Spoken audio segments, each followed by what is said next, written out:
Hello and welcome to the Autodromo Internacional de Algarve in Portimao, Portugal. This 4.692 kilometre long circuit is located some 250 kilometres south of Portugal's capital Lisbon, and it's just a stone's throw away from the ocean. There's more to the Portimao circuit than just a prime location though. Its 17 turns always throw up great racing, and the combination of tight and technical corners, long sweepers and elevation changes make it a favourite for almost all the riders on the grid. Today it plays host to the FIMC Repsol, where we will witness a total of 5 races across 3 classes, all full of talent and some very familiar names. My name is Harry Lloyd, and joining me in the commentary box today is MotoGP.com's news editor, Fran Wild, and first up is the Superbike European Championship, our first of 2 races in this class today, and ahead of this weekend, we had some absolutely massive news for this class, didn't we, Fran? We did. We found out that this will be the final year of this championship, and it will now be incorporated into the Stock 1000 class in the Motul FAM Superbike World Championship from next year. Exactly. So hopefully that will not only raise the level in the Superbike Super Stock Championship, but also help raise the level of a lot of these riders. You know, we've seen throughout this entire year that it's really Carmelo Morales and Max Scheib who are a class above in many respects. You know, they're the aliens of Superbike. We see it in MotoGP. It's not too unusual to have some guys who are a little better than the rest, but in this one it has been quite noticeable. So, you know, with it being the last year of this championship, obviously it does mean that whoever is the champion this year will be the last ever Superbike, or for the moment, last ever Superbike Championship. Who knows if they will bring it back, but it is an incredibly close title fight. As I said just a little bit before, it is between Carmelo Morales and that man on your screen there, Maximilian Scheib, Scheib the Shark from Chile, a big wheelie there from the former Supermoto champion.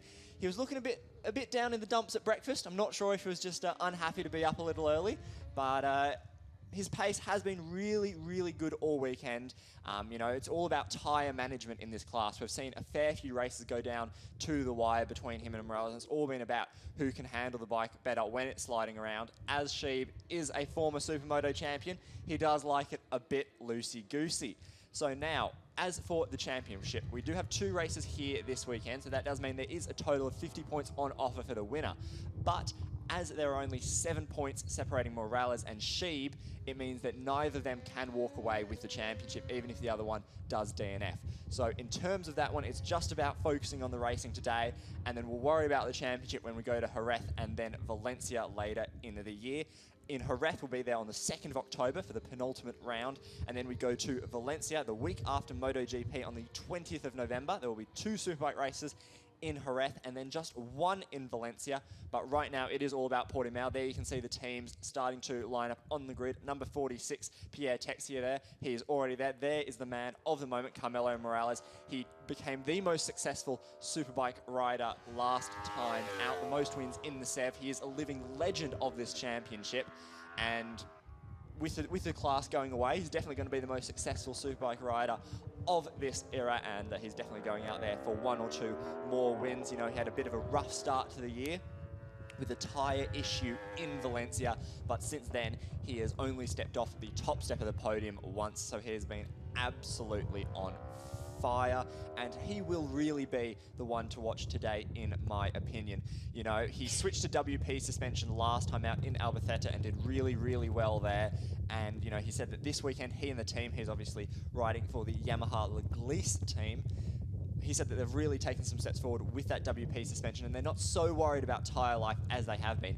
It's quite hot out there, isn't it? You were checking the weather temperature just a bit before. Yeah, it looks like it's about 27 degrees outside at the moment, and with a high of around 33 sort of towards the end of the Moto3 race later.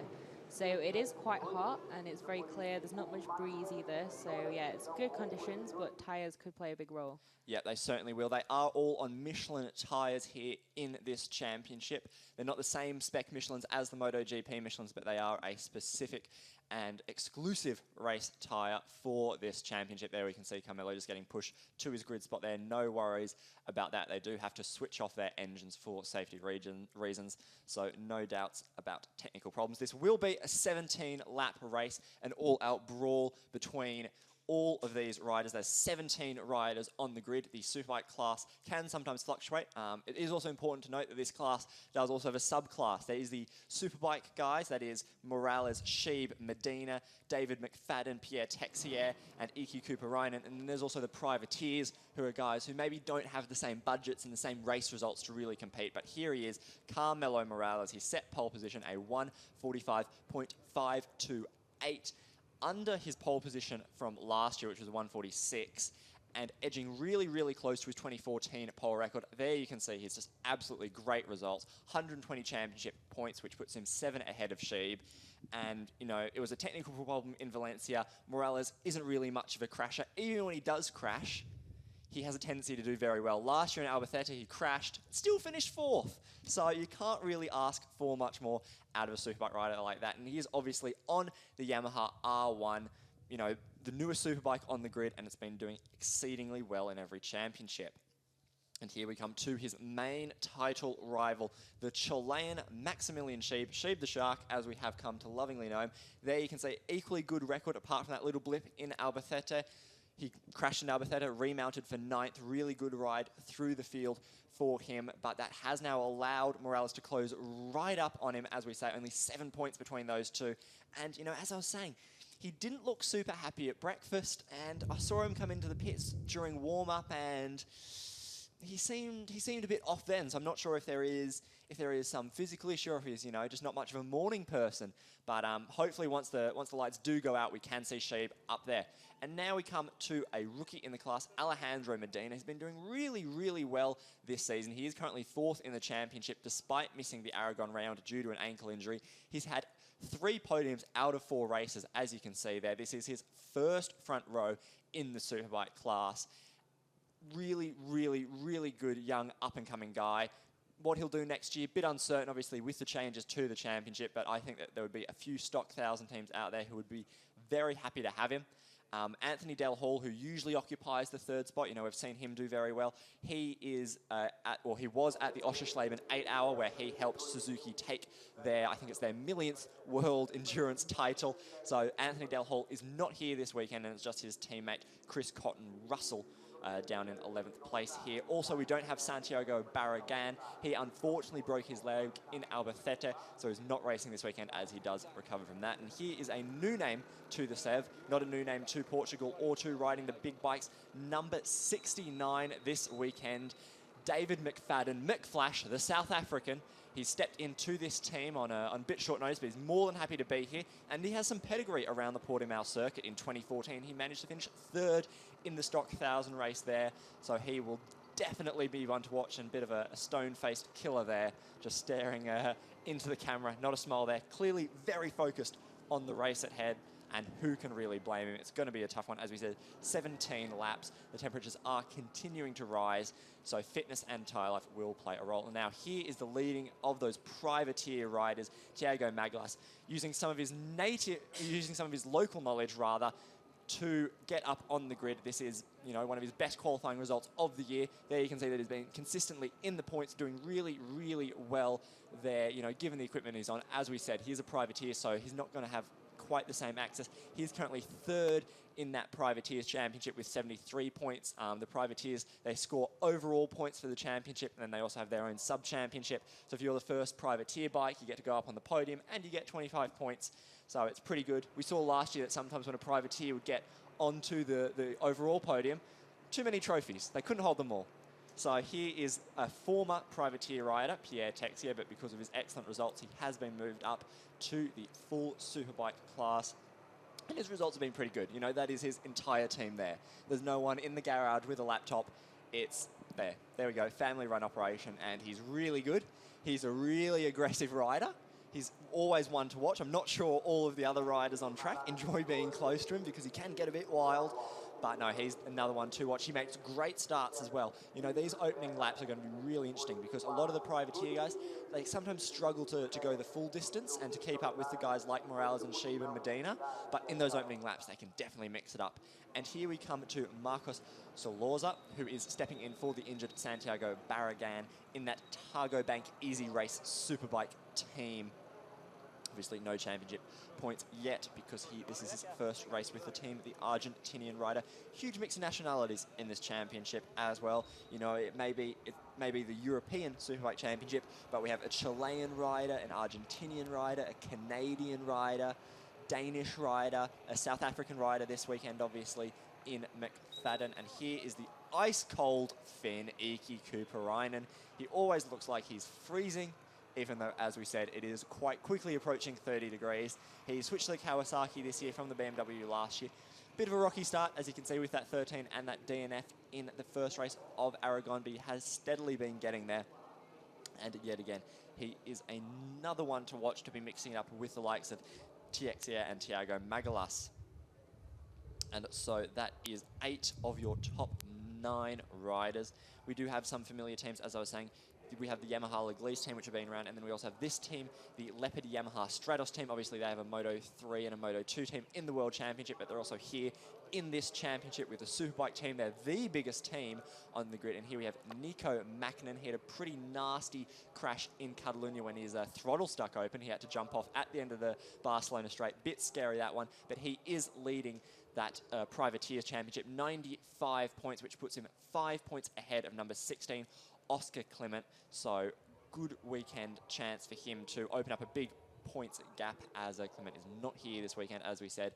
The grid here can fluctuate a bit for these Superbike guys, as we don't race in Le Mans with the Superbike class. That's only the Moto 3 class. This is sort of the furthest afield race for them, and sometimes budgets can get in the way.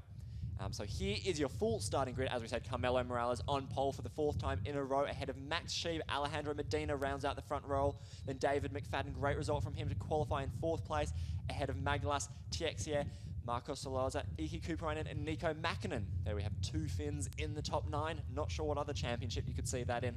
That's what makes the Sev so beautiful. Then we have Guillermo Llano, Chris Cotton-Russell, the Canadian I was talking about earlier. Then Roberto Blazquez, Michael Peterson, Ricardo Lopez, Mika Hogland, Philip Lagallo, and Juan Luis Ortiz. Philip Lagallo is the oldest rider in the championship, as he is, he's definitely experienced, is Mr. Lagallo. He is, I can't quite find his age, he is 58 years old.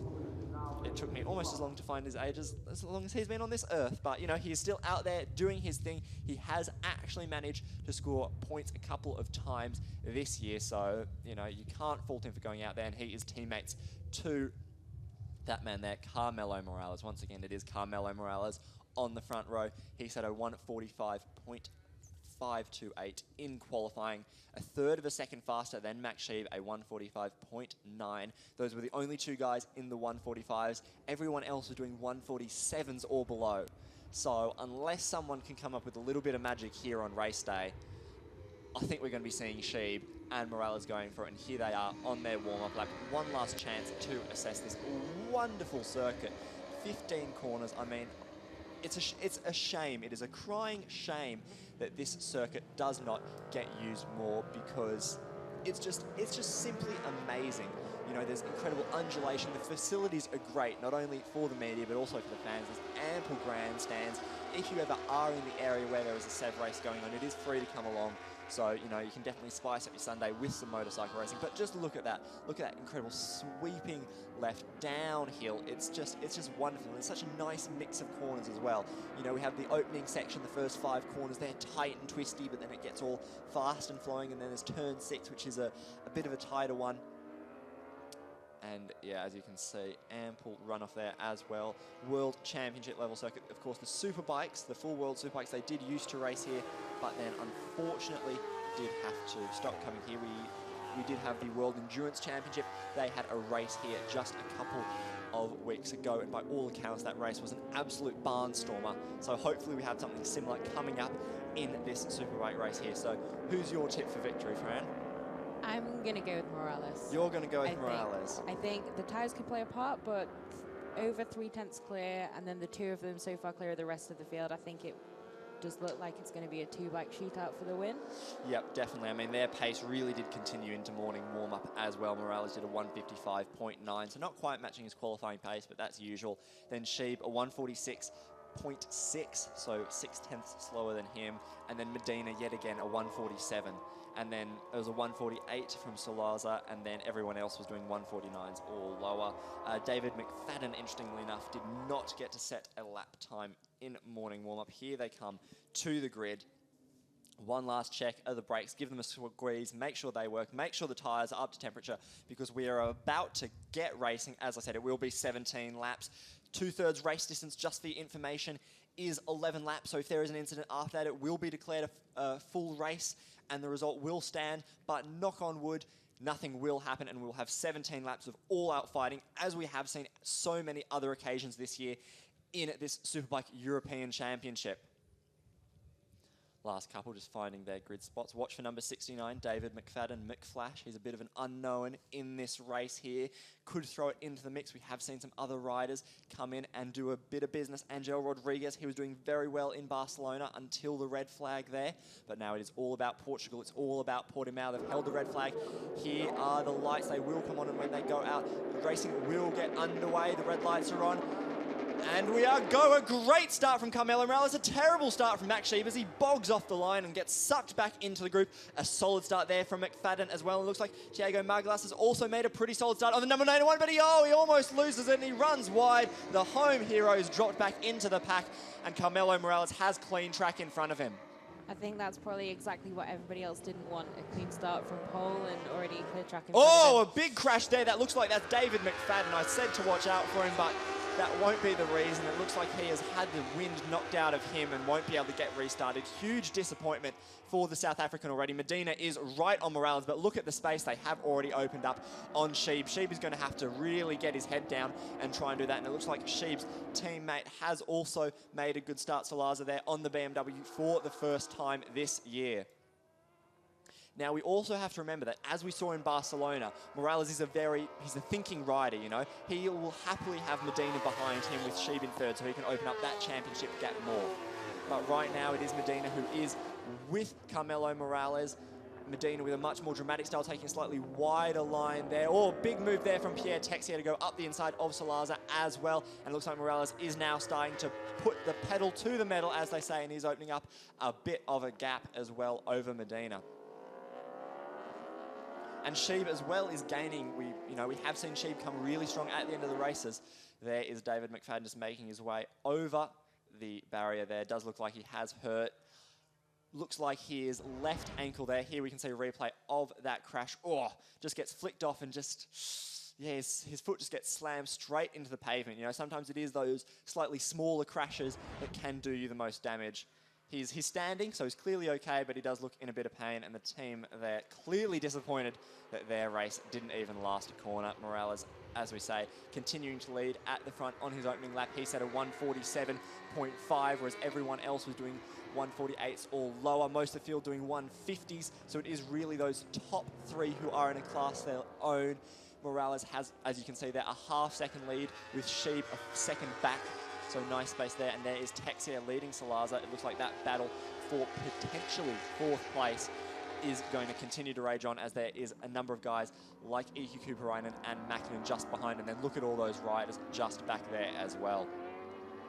Pierre Texier on the Kawasaki. We used to have a lot of Kawasaki's in this championship, but it does seem that now this Yamaha R1 is really the in vogue bike, the one that everyone wants in most domestic championships as well. You know, it might not be doing so well in World Superbikes, but here it is doing exceedingly well. There we can see Medina just fighting that front wheel on that R1 to try and stay with Carmelo Morales. But, you know, Medina's a rookie and Morales just has so many years of experience in this championship around this circuit that it's going to be really good if Medina can even stay with him for half the race, I reckon. You know, he's still a rookie, as we said, still learning, still not fully fit from that ankle injury that he did sustain in testing in Aragon.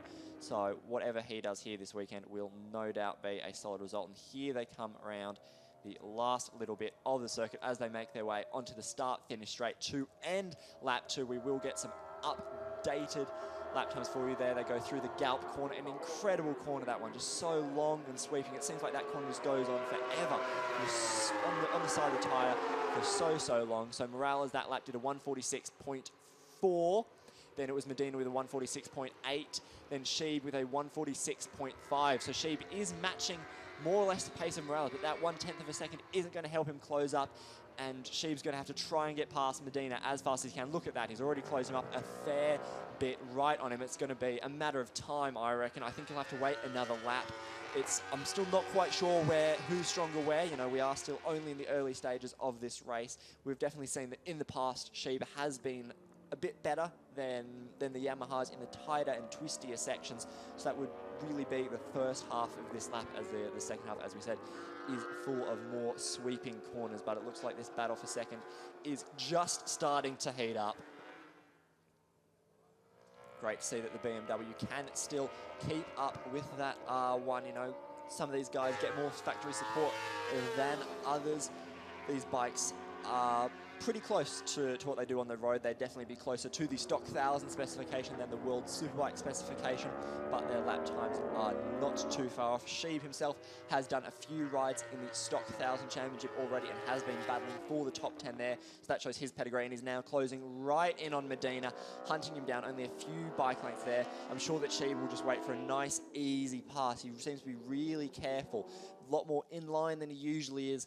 No, you know, loosey-goosey, trying to save those tyres. Morales up ahead, this is exactly what he wants, you know, just nice, clear track, go at his own pace. He has a 1 second lead the last time round, so no dramas there, and we'll have to see what the BMW can do compared to the Yamaha down the straight. Obviously, Sheeb will be helped a bit by the slipstream, but can he do it into turn one? It is a downhill run into turn one as well. There we can see the Stratos team looking on, and it is Sheeb who does go up the inside of Medina. Can Medina respond? He looks for a way up the inside, but he's going to have a bit of a move, but no, Sheeb blocks his line there nicely. Medina putting the leg out, bit of a Valentino Rossi move there. He's sticking with him. Can he go up the inside? No, it looks like Sheeb has got those lines sorted out nice and tight, and look, he's already opened up a bit of a gap. Now it becomes the question, can Sheeb close down Morales? Almost a 2 second lead for Morales on that last lap. Can Sheeb do anything? He was 2/10 slower, but now he has some clear track in front of him. Who knows what he can do on that BMW? Maybe he can unleash his full potential on the S1000 RR. Yeah, I think going back to the bikes, it's very interesting how in the stock 1000 class in the Superbike World Championship, the BMW is leading that class with Rafael de Rosa. Whereas the Yamahas had so much success in so many domestic championships and in endurance as well. They seem to be quite fairly matched when the spec is more towards a stock bike. So it should be a good battle, very different bikes, and should be a good duel towards the end if he can put down the 1.8 seconds last time over the line. Yeah, it looks he's definitely escaping from Medina. Whether he's closing in on Morales, it's a bit hard to say because that's still a pretty big gap. But, you know, we are only on lap 4 of 17. We still do have a long way to go. Oh, but look at that. That is absolutely wonderful from Sheeb there. He probably wasn't too excited by it, but that was absolutely beautiful pictures there. That's the great thing about elevation changes on a racetrack is that you do get, you know, just tiny little jumps over a crest, which can throw up moments like that that really push a rider to keep the bike in check. There he is fighting that BMW, the Targo-Bake team there looking on. They're still cool, calm, and collected. What has the gap? It's 1.9 seconds. Again, Morales was 2/10 faster than Sheeb that last lap, so it does seem like Morales is feeling pretty confident. He looks pretty confident out on track too. Interesting to see what the young Chilean can do. He is obviously quite a bit younger than Morales. Morales is one of the more senior guys in this class, not only in terms of experience, but also in terms of age. But he's clearly not slowing down, a bit like Valentino Rossi. Medina's working hard as well, you know. He's trying his best to not get dropped from third. He is currently 8 seconds ahead of Solazo, who is in fourth, just ahead of Pierre Texier. So it looks like this podium, unless there is some drama, it looks like these three guys will be your podium finishers. No real surprises there. As we said, they have sort of been the standouts of the class. Bit disappointing that David McFadden couldn't be in this battle, because I think that he could have definitely had the pace to run with them. But good to see that Medina is doing it well and proper as well in his rookie season. His R1 definitely looks a bit more wild than Morales's. You know, Morales does like it nice and in line, whereas it does seem like Medina is getting a bit more movement out of that Yamaha machine. And just looking down the order, as we said, it is Solazo who does lead that privateers battle. Pierre Texier has been forced down to fifth. Diego Magalas, after his big moment going into the first corner, he's back up to sixth. 2 seconds behind Salazar, so there could still be some action there. Nico Mäkinen, who was hoping to open up a significant lead, he's in 7th, so maybe not the lead that he wanted in that Privateers Championship. They have gone across the line again, and the gap continues to open up. Consistent 1:43s, the fastest lap of the race so far from Carmelo Morales, as you can see on your screen there, a 1:46.384, which was again 0.2 faster than Max Sheeb, so Morales is just continuing to slowly but steadily crowbar open that advantage, and it doesn't look like Sheeb really has the pace to close in on him unless he can really do something in those final few laps. You know, maybe he's saving his tyres and hoping that Morales will drop off, but as I was saying at the top of the broadcast, Morales is feeling really confident about tyre life. They had 1 or 2 other small issues, but tyre life wasn't one of them for once. So he is looking nice and pretty at the front there. You know, we've seen this scene so many times over the past few years that Morales, once he gets ahead, oh, look at that. That's absolutely stunning. Over the crest, front wheel in the air. No worries, keep the gas open and we'll get it down whenever we need to. Carmelo Morales just out there enjoying a bit of a Sunday ride at the moment. It almost seems like no stress for him at all. Sheeb continuing to work that BMW. The front always lifting on that BMW. Bit harder for Sheeb to keep it down, but it does make his riding style certainly exciting. And there you can see the undulation changes again as the riders disappear just over that crest. There is a Leglise team that run Carmelo Morales looking on. There's going to be no dramas for them. They know that Carmelo has done this 100 times before. He knows exactly what to do in this situation. You know, he's battled everyone from Barragan to Kenny Noyes for championships, and he has almost always come out on top now. He's trying to fend off the young defender Sheeb. This will do his championships hopes exceedingly well. Bit of a wobble as he comes into turn 1, but no issues there for the Spaniard. And the gap continues to grow, 2.7 seconds now with 11 laps still to go. Sorry, we are on the 7th lap, so there are 11 laps to go. So Sheeb is really going to have to hope that those tyres start to drop off for Morales soon, because he's just not catching him, and Morales just keeps going faster and faster. That lap he did a 1:46.129, which is now the fastest lap of the race, and is edging ever closer to his pole time, just 0.6 off that time that he set on Saturday. Yeah, it's really incredible. You can see the 3 at the front are in the 1:46s, and then everyone else from P4 down is in the 1:48s. Yeah. So the gap is really just, looks like we should have a podium already, depending on what happens. But then obviously with the temperature still rising, we'll have to see what's going to happen towards the end of the race. Well, and that's the other thing, is that, as you say, temperatures are continuing to rise, and sometimes when you're alone, you know, it's big 2 seconds gaps between each of these top 3, and then, as you were saying, 8 seconds from Salazar to Medina. Sometimes riding alone can be the hardest thing. You know, you don't have anything to focus on. You're having to really just, you know, worry about you, and, you know, you have to think about your own braking markers. It's not like you can see the guy ahead brake, and then you know that, okay, he's slammed on the brakes there, so I'm going to brake here. It can be, you know, these times are when it's focused, but it does look like Sheeb has, that gap looks like it's visually closed. They are making their way towards the line, so we will get a timing update when they cross it. It was 2.7, almost 2.8 seconds the last time they came across. A big wheelie there over the crest. Carmelo Morales, a 1:47 that time, so his pace has dropped off by over a second, it looks like, from his best lap, and a 1:46 from Sheeb. So Sheeb has now closed the gap by a whole second. Ladies and gentlemen, we do have a race on our hands here. If Sheeb can keep up this pace and Morales' pace continues to stay where it is, Medina, was in the 1:48s again, and then the rest of the field. Here we go, big move there from Pierre Texier to get ahead of Salazar and go back up into 4th place. There could be drama further down the field here, because I don't think Salazar is going to give up without a fight. You know, he stepped onto this bike, the Targo Bank BMW, one of the best in the championship. He wants to prove himself. That tight opening section really closing up all 4 of those guys, and then it is Nico Mäkinen just on the back of those guys, waiting for any opportunity he can to pick up any pieces.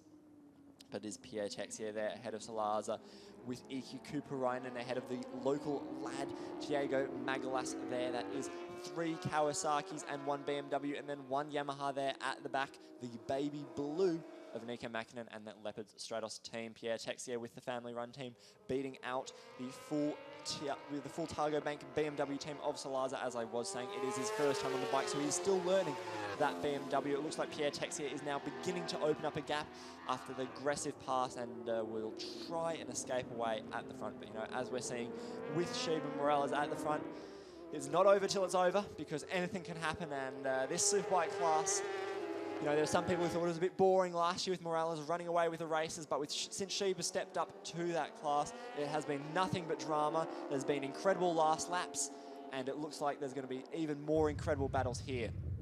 Here we go, Morales back into the 146s that time, and opens up the gap to 3.3 seconds. So it looks like he was just having a bit of a play there with Sheeb. Sheeb only able to manage a 147.892, so that gap is now quite considerable. But here we go, this battle for fourth. It looks like the BMW does have the legs down the straight and is able to maybe close up a bit. No, it is actually Iki Cooper-Reinen who makes the most of the slipstream to move ahead of Salazar, and now behind his fellow Kawasaki man, Pierre Texier. So a great little ding-dong ditch here for fourth place as well. Watch out for Thiago Magalas on that black and green Kawasaki just at the back there. The number 91, bit of a flash of red on his helmet. He'll be out there to get his best result of the season in front of his home crowd. You know, really eager to impress in front of the fans who are here in the grandstands today. Nice and easy there for Pierre Texier. And the television really doesn't do this circuit justice. It is so up and down, so undulating. You really have to come here and experience it for yourself. As I was saying, it is just a stone's throw from the Algarve, a popular holiday destination for so many people. You can fly into Faro Airport or into Lisbon and have a very scenic drive down, and it is a fabulous weekend of racing as we catch back up with Alejandro Medina, who is now almost 5 seconds behind Sheeb. Here we have a bit of a replay for Medina. Oh, getting it a bit sideways and a bit wide, but manages to stand it up. And then he had another bit of a mistake there as well. That looks like a separate incident. So maybe his tyres are starting to go. You know, he does have a very aggressive style, is still a rookie, as I mentioned before. So maybe he doesn't quite have the same tyre management skills that the likes of Morales does have. Morales has continued to open up that gap at the front, a 146.5. Now 4.4 seconds ahead of Sheeb, so it looks like Morales was a bit of a tease. You know, he looked like he was dropping back, and it looked like we would have a bit of a race on our hands, but now he's continued to open it up again, so Morales continuing to make me look like a buffoon. Meanwhile, Iki Cooper-Reinen has managed to move past Marcos Salazar for 5th place, so Salazar now potentially dropping back into the clutches of Thiago Magalas. And as you can see there, Magalas and Mackinnon, who are in the battle for 4th place, they're now 23 seconds behind the race leader, Carmelo Morales. This man here, no issues for him on that wonderful Yamaha R1. You know, it's won the Suzuka 8-hour, very prestigious race. It's a double champion there. It dominated in BSB. It's doing exceedingly well in Moto America. And it's doing exceedingly well in the Spanish Championship as well. He crossed the barrier to 40 victories the last time out in Albacete, and it looks like he is on track for yet another win. Carmelo Morales there. We can see Max Sheeb doing his best to try and catch him up, but maybe with only 8 laps to go, maybe he's accepted that 2nd place wouldn't be the end of the world. The points difference between them would grow to 8 points, but you know, that isn't really anything in this championship. Although maybe we will see Morales get a bit tactical here. You know, in Barcelona, we saw on the penultimate lap that both he and Sheeb seemed to sit up as though they thought the race was over. And it later turned out that what Morales was doing was he was trying to allow this man here, Alejandro Medina, to catch up to them, to try and get him in between Sheeb so that Morales could get even more points. But doing that with a 5-second gap does seem a bit foolish. 5.5 seconds now separating Morales from Sheeb, and then Medina is a further 7 seconds back on Sheeb. So it does look like, as we were saying before, this podium is more or less set in stone. Just a classic Carmelo Morales ride here. Get to the front and just continue to dominate. But that's not to take anything away from Max Sheeb. This is his first full season on the big bikes. He stepped in for a couple of races last year, but as a rookie, he's doing really, really well, and definitely a name to watch for the future. You know, I think that with this class now becoming part of the stock 1000 class in the world Superbike structure that it will really, really help out guys like Max Sheeb, because he will be racing against, you know, even a more diverse group of riders and at a more diverse selection of circuits. So that is exactly what a young rider like him needs. Yeah, I think it should be a good move for him with the grid in stock 1000 at the moment in the World Superbike Championship. It's very varied. There's a lot of people from different places. There's a lot of different tracks that they get to go and race on. And also just to be part of a World Championship paddock, I think is good experience for a rider wherever they're going to go in their career. It's just good to feel the atmosphere and feel how they fit into that environment. Yeah, exactly, and good exposure as well. You know, the SEV, obviously, it is a breeding ground for champions and for particularly World Championship riders. Over 70% of the riders currently in the MotoGP World Championship have raced in this championship before. It is easier to find riders who haven't raced in the SEV than it is to find riders who have raced in the SEV. There we see Morales just coming past some back markers, the likes of Ortiz and Mika Höglund there. No issues for him there. He goes past his teammate Philippe Lagallo, the 58-year-old Frenchman. They're all very experienced, I know, to get out of the way for Morales. Morales just has a bit of a look back there to make sure that there's nothing going on. Sheeb, you know, he now has to get past the back markers as well. And with only 6 laps to go, as we keep saying, sorry to repeat ourselves, but Morales is just on an absolutely incredible ride. You know, he is the class of the field this weekend, it does seem. Obviously, there is a second race later today coming up for this Superbike class. So maybe Sheeb there, we can see Sheeb's team there, the number 7, and his logo on the pit walls. Maybe they can make some adjustments before the start of the second Superbike race. Be sure to tune in at 2 p.m. local time, or that is 1 p.m. Greenwich Mean Time for the start of the second Superbike race. It will be live. We are live on YouTube, live on BT Sport in the UK, and live on a number of other channels all around the world. Here we have Sheeb now cutting his way through the back markers. They're getting out of the way. No issues there. They can now resume their own race. That Sheeb is clear. Not chomping at the bit there, Philippe Lagallo, to take back Ortiz there. Of course, as they are all privateers, they are potentially scoring points for that battle there. So hopefully Philippe Lagallo will get his head down now and try and close back up. Here we have Max Sheeb, as we keep saying, just doing his thing. You know, the gap just continues to grow. It's edging ever closer to 6 seconds. I believe that is Max Sheeb's girlfriend. They were having breakfast today. They're staying at the same hotel as us. As I said, Sheeb looked a bit out of sorts, to be honest, at breakfast. But, you know, a second place, if you're out of sorts, is not a bad day at the office at all. But it's clearly not a bad day for this man here, Carmelo Morales. What more can we say about this man? You know, he, in many ways, he out Lorenzo's Jorge Lorenzo. Lorenzo is famous for being able to just run his own race at the front, but in my opinion, there's no one who can do that better than Carmelo Morales in this championship. You know, with clear track, he's simply untouchable in the SEV. Sheeb has been able to throw it up his inside a bit and has been able to mix it up, but it just doesn't seem like Sheeb has had it this race. You know, a disastrous start for the Chilean, and then he got bogged down, which allowed Morales to open up a bit of a gap, and then, you know, Morales just really hammered in those 146s. Apart from that one lap where he got a bit excited and thought the gap was coming down, but no. Yet again, Morales proves us wrong and continues on his merry way.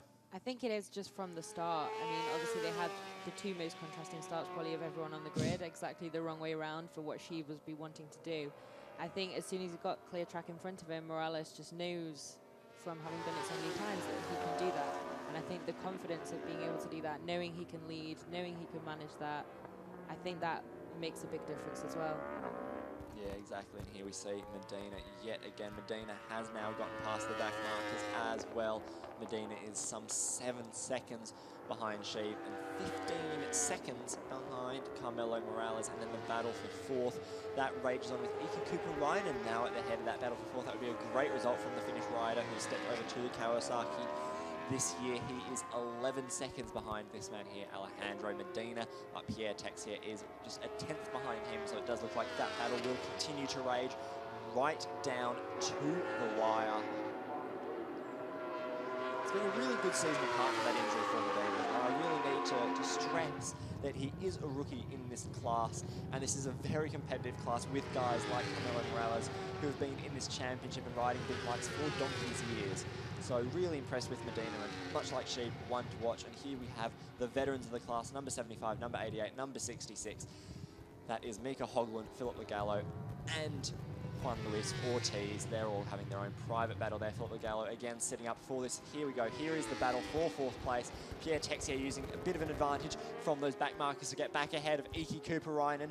And then Solaza is still there. It doesn't look like Nico Mackinnon has been able to close down those 4 riders there,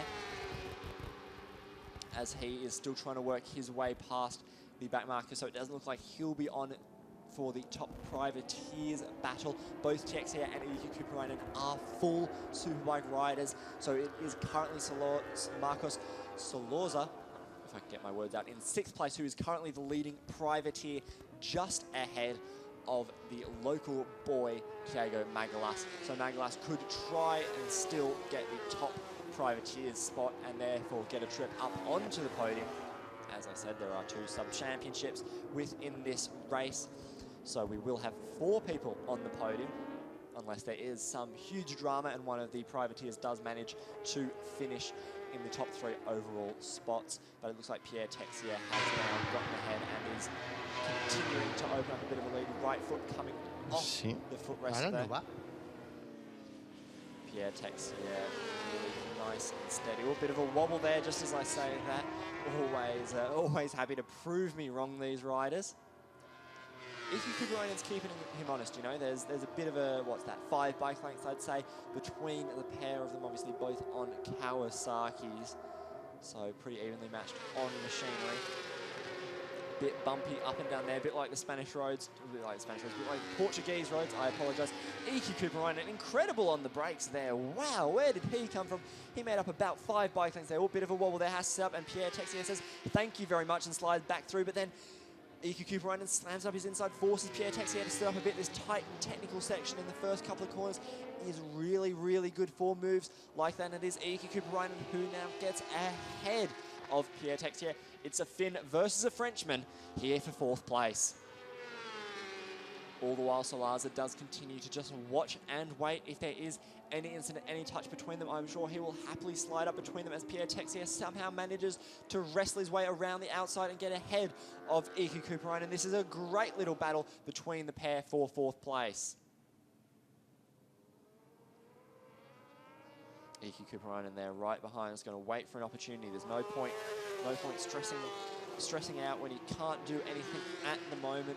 He does seem to be so strong onto the brakes into turn 1, but Kuparainen will be worried that it does seem like it is this last half lap where he isn't as strong as Texier. It's all very well and good passing into the first corner on the last lap, but it's all about crossing the line ahead on the last lap. So we'll have to see what Kuparainen can do. You know, can he keep him honest? Is he going to just sit and wait and save any surprises for Texier for the last lap? It looks like he's having a bit of a look up the inside, slightly tighter line there from Kuparainen and Pierre Texier.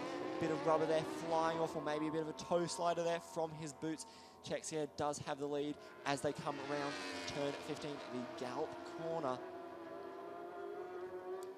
There we have Medina just on his merry way, that right leg continuing to just come out. I'm surprised that no rider has ever had a bit of an incident with their leg. You know, these races get pretty close, and with riders like Medina there, like Valentino Rossi, like Leon Haslam, just throwing their legs willy-nilly, I'm surprised that we haven't had a bit more drama about that, but luckily no issues so far. No issues there for Medina. We saw him have a couple of moments earlier in the race, but it is all now okay for the number 55, the Spaniard. He gets both his right and his left legs off. Here we come back to Sheeby, the man in 2nd place, now 10 seconds back on Carmelo Morales. An absolute dominant victory looks to be on the cards for Morales. Obviously, we do still have 2 laps to go, so anything could happen. Just a momentary lapse in concentration on these race machines. You know, they may have started life as street bikes, but they have now been turned exclusively into track weapons. So they are on the limit, and they do need to be pushed to get the most out of them. But this man here knows exactly what he wants from that R1. As we said, with WP suspension, usually Öhlins does seem to be the preferred choice. Owens or Showa suspension does seem to be the preferred choice for most Superbikes. I'm trying to think of a World Superbike team that uses WP suspension, and off the top of my head, I can't think of any. It's mostly Moto 3 and Moto 2. Very popular there, WP suspension, but not seen it too much. So working well for Carmelo Morales. Maybe he'll start a bit of a trend and we'll see WP suspension make its way over. There's his team. No stress for them. They're more than happy with his result. We are on the last lap. 10.8 seconds separate Morales from Sheeb.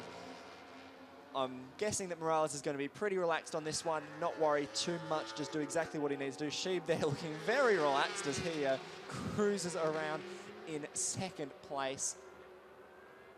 This would be yet another podium for the Chilean. He's only stepped off a podium once so far this year with that 9th place in Albacete, as we said, when he did crash and remount. And, you know, still scoring points from a crash is always good. And then here we have Alejandro Medina, 65 points. He would now move ahead of Anthony Del Hol into 3rd overall in the championship. So good for him. As we said, Del Hol is with the World Endurance Suzuki Factory team, helping them wrap up their 1,000,000th world title. And there we have Medina coming past yet another back marker. That is number 58, Michael Pedersen on the Aprilia, the only Aprilia in this championship. Lots of these guys, as we said, are very family-run or friend-run operations. Not everyone does have a full support team like Carmelo Morales, and, you know, it is those differences that can help you win races, as Morales has done in true Carmelo Morales style here this weekend. This is the most Carmelo Morales I think I've seen Carmelo Morales all year. It's going to be more than 11 seconds when he crosses the line to take yet another victory. This will be his 5th victory of the year, his 5th victory in 6 races. An absolutely incredible race from Carmelo Morales. Fran, you're going to make your way down into Parc Fermé to talk to the race winner in Spanish, his native language, and hopefully you'll have a translation for us as well once you come back so all the viewers at home can find out exactly what he said. We had Sheeb cross the line in 2nd place. There we go, Alejandro Medina back on the podium. 3rd place for him. Excellent result there. That is his 3rd podium in 4 races. He's now had back-to-back podiums for the first time in his fledgling career. Then the battle for 4th place. It does look like Iki Kuuparainen won out on that one, with Pierre Texier forced to settle for 5th place. Then it does look like Marcos Soloza is 6th and therefore the leading privateer. But the man of the moment, Carmelo Morales, there he is, giving a thumbs up and a wave to everyone in the stands and all the camera guys out there. The Sev is a lovely little family atmosphere, so the riders are very friendly with, you know, everyone from the okay, fans can you hear me? Around. And even the cameramen as well. There's Max Sheeb, 2nd place. Doesn't look overly thrilled about that one there. But, you know, he's done what he needs to do. 8 points separating him from Morales now in the championship. And there's still 4 races to go. As we said, we do have another race coming up here later today, the 2nd Superbike race starting at 2 p.m. local time or 1 p.m. Greenwich Mean Time. That will be another 17-lap race. And then after this, it will be 2 races in Jerez before the season finale in Valencia. So this championship is still far from over. The Superbike class is the tightest of all 3 classes, surprisingly enough, this year.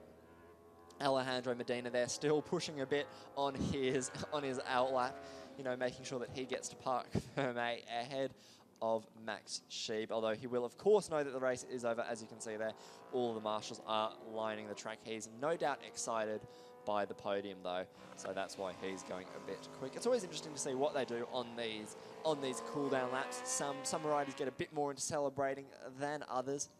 Medina here, you know, taking it nice and calm. No crazy wheelies or anything here as he does come around the final corner, the Galp corner, before making his way into pit lane. And therefore, Parc Fermé, as we said, it will be the 3 podium finishes of Morales, Sheeb and Medina. And then this man here, number 39, Marcos Soloza from Argentina. He is the leading privateer rider in this race.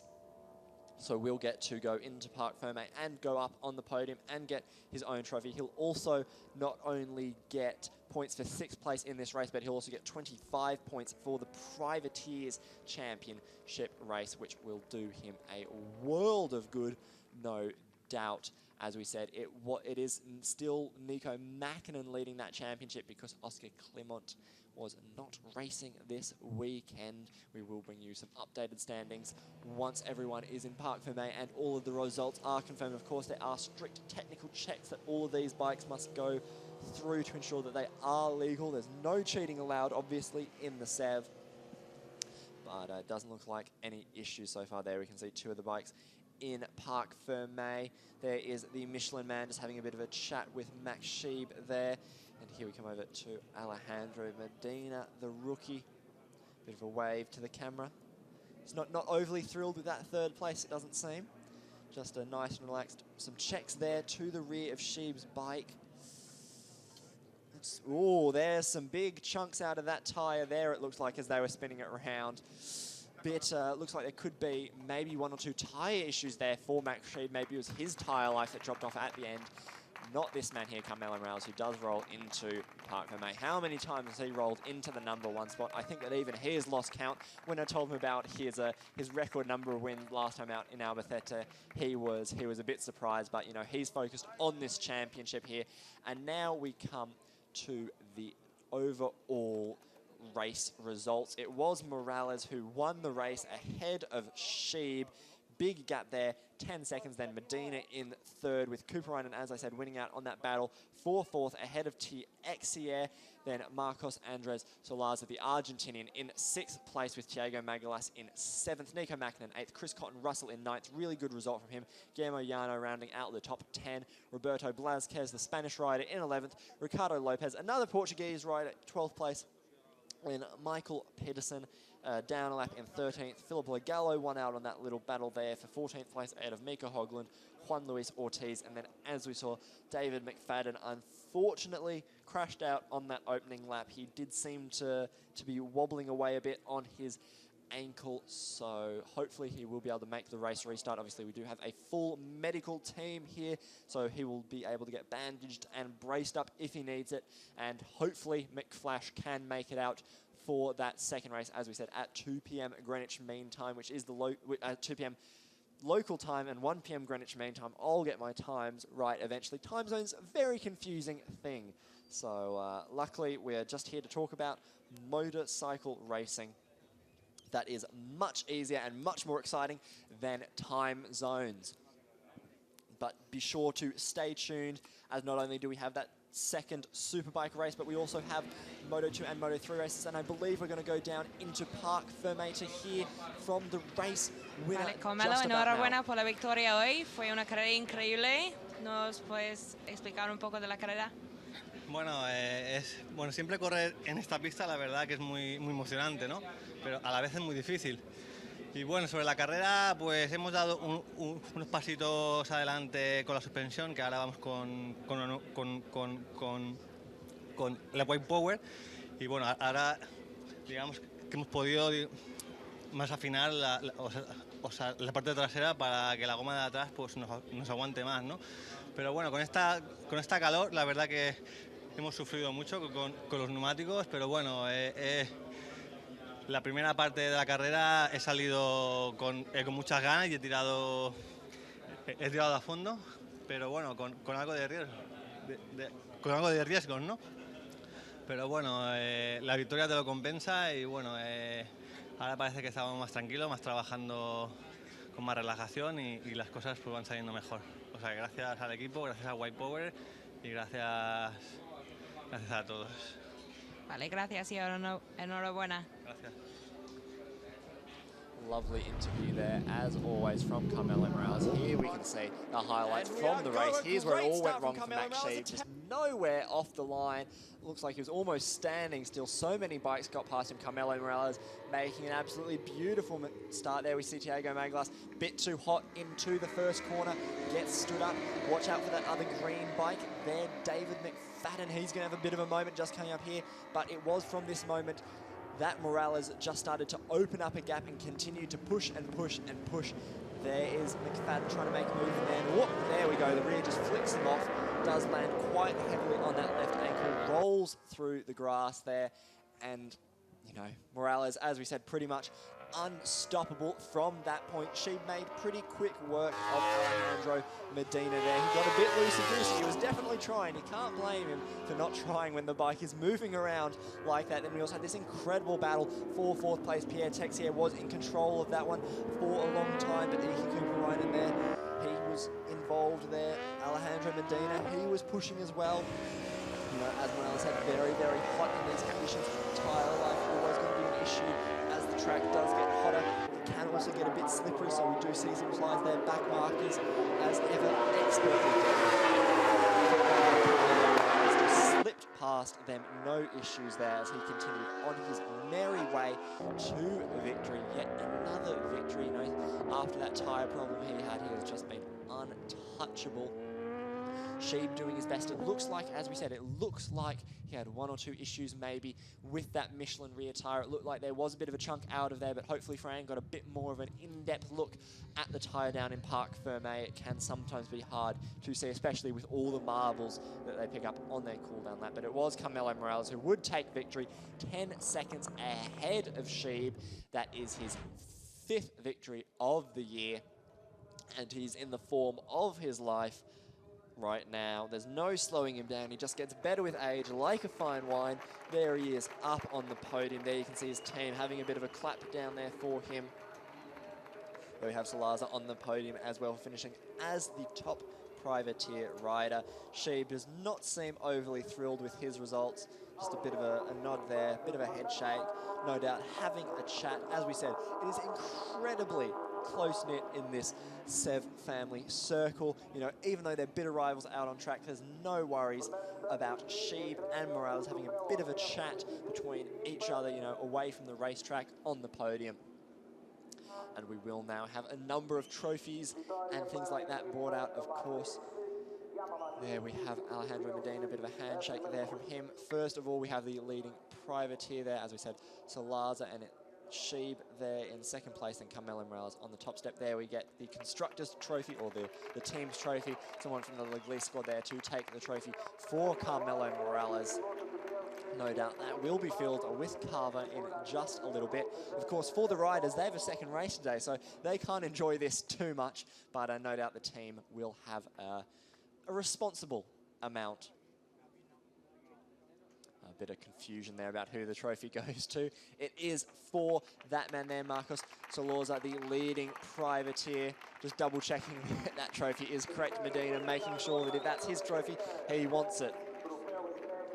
But all good there. Great for him to get that good result. His first time stepping onto that Targo Bank BMW. Here we go. Now the trophy process is back underway smoothly with Medina picking up yet another third place trophy. A great result for the youngster, as we said, a rookie in this class. Really, really strong year for him. Consistently able to challenge for the podium now that he is back in action. Here we go. The Chilean Max Sheeb gets yet another second place trophy. Since Morales has hit his form, he has had to get used to that second place a bit more, unfortunately.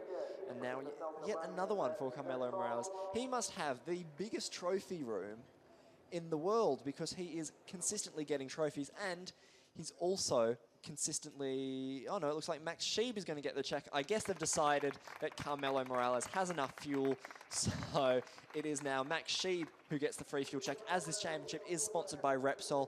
Usually the winning rider gets the free fuel, but clearly Carmelo Morales is giving it to those a bit more in need than himself. As we said, he has won so many times that he probably has, you know, so many things full of petrol that he doesn't know what to do with them. And yet another trophy for the collection for Carmelo Morales. And of course now we will soon get to hear the Spanish national anthem. Maybe not the best for the Portuguese fans, but here we go with Morales.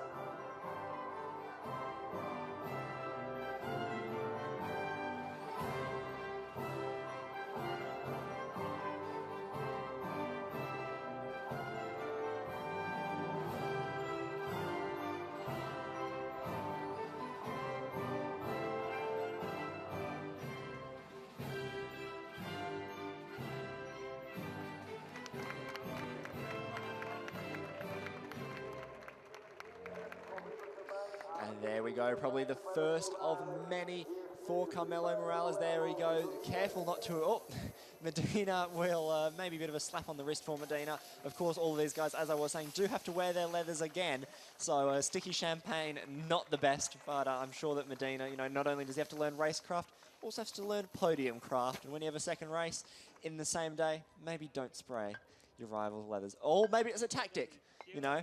Who knows? Maybe he is trying to slow down Carmelo Morales. Maybe the sticky carver will slow him down, but it's not slowing him down in the championship. 12 points difference there, actually. Clearly, my maths is quite bad, as I had thought it would be 8, but it is actually 12. Apologies there. It is Sheeb, now 133 points. Alejandro Medina, as we said, does move to 3rd place ahead of Anthony Del Hol. Pierre Texier in 5th place. Nice tight battle between him and Iki Kuparainen. Barragan still in 7th place there, despite missing this weekend.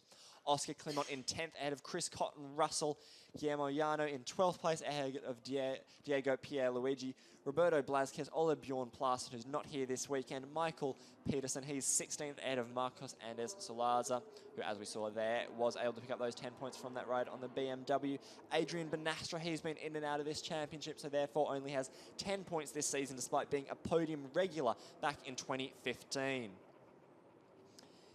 Then Thierry Moulot, he's another one who's only done a couple of rounds on the Ducati. Philip Legallo, he picked up some more points to have 20 points, tied with Mika Hogland as they battle for honours there. That last page went very, very quickly, so apologies for not getting all of that in. As we said, we will have a second Superbike race coming up, but right now we are getting ready for the first Moto2 European Championship race of the day. Is going to be a big one. There's lots of excitement, lots of drama, and a potential championship to be decided today. So don't go anywhere. The action is only just starting here in the Algarve.